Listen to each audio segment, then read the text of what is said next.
स्वागत है आपका ब्रेक के बाद। और अब बात करेंगे बिहार की चुनावी हलचल की, जो तेज हो चुकी है। महागठबंधन बनाम एनडीए की लड़ाई में कांग्रेस पार्टी इस बार बिहार में कुछ अलग करना चाहती है।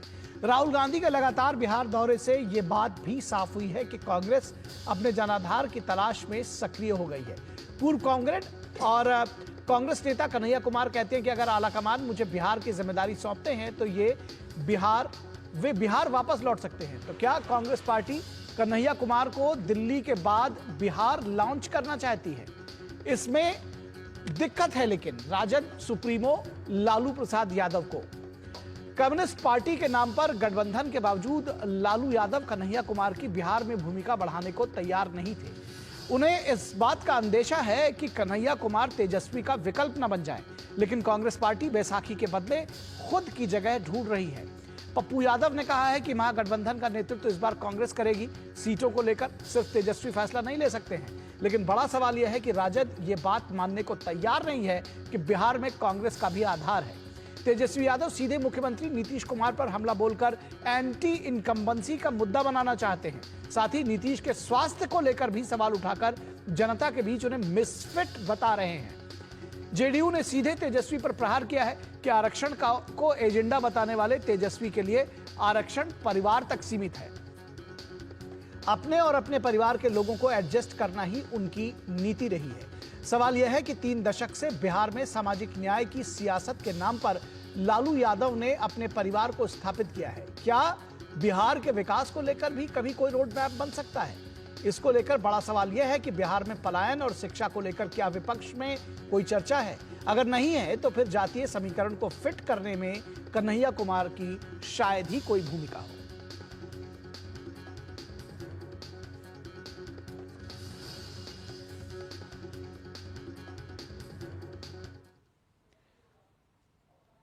और इस पूरी खबर पर बातचीत करने के लिए हमारे साथ मधुरेंद्र कुमार हमारे संवाददाता बने हुए हैं। उनके पास सीधा रुख करेंगे और जानने की कोशिश करेंगे कि आखिर बिहार की सियासत में क्या कुछ चल रहा है, किस तरह से ये सारी स्थितियां वहां बनी हुई हैं।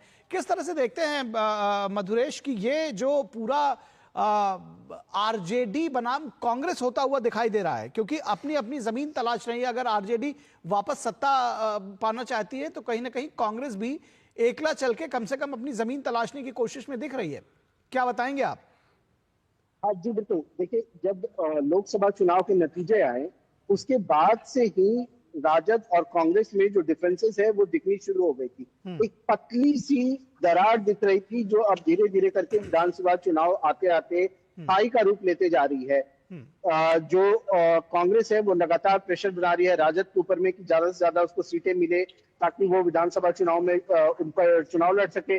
वहीं तेजस्वी साफ कहते आ रहे हैं कि जिसका अस्तित्व नहीं है या जिसकी जितनी पिछले चुनाव में वोट बैंक थी उसके अनुसार वो सीट का बंटवारा करेंगे। हालांकि ये कंप्लीट प्रेशर पॉलिटिक्स है, लेकिन इस बीच में कांग्रेस भी कहीं से भी दबाव बनाना कम नहीं कर रही है। वो तेजस्वी के विकल्प के रूप में बिहार में कन्हैया कुमार को स्थापित करने की कोशिश कर रही है।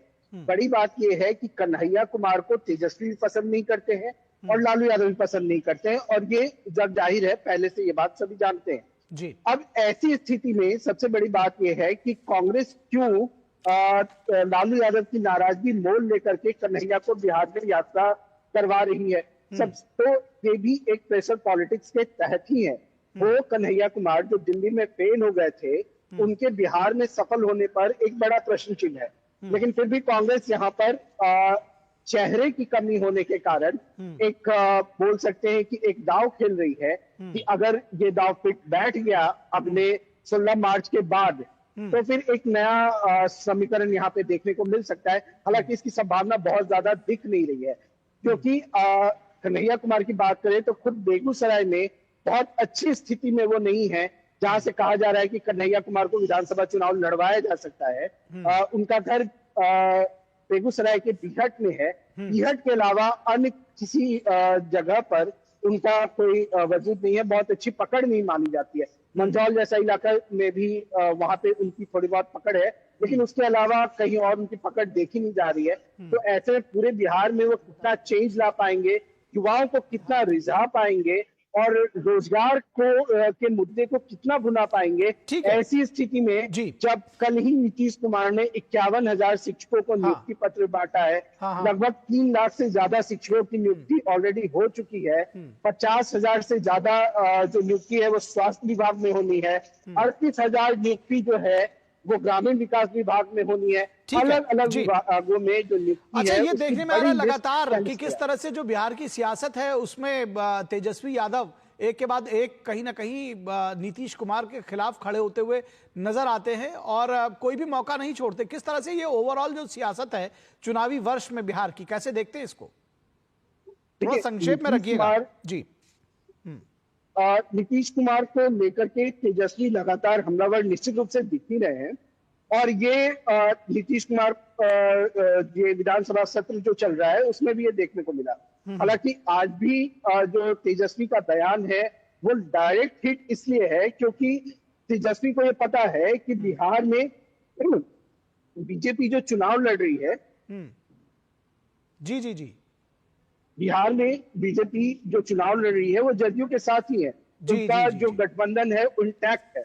और बीजेपी ने साफ कर दिया है कि इनका जो सीएम फेस है वो नीतीश कुमार होंगे, इसलिए तेजस्वी लगातार उन पर हमलावर है। बिल्कुल ठीक बात है, इससे सियासत को समझा जा सकता है। बहुत शुक्रिया मधुरेश इस तमाम बातचीत और जानकारी के लिए। तो बिहार की सियासत पर आपने सटीक जानकारी दी। निश्चित तौर पर बिहार के लोग भी इसको ठीक से जानते पहचानते हैं।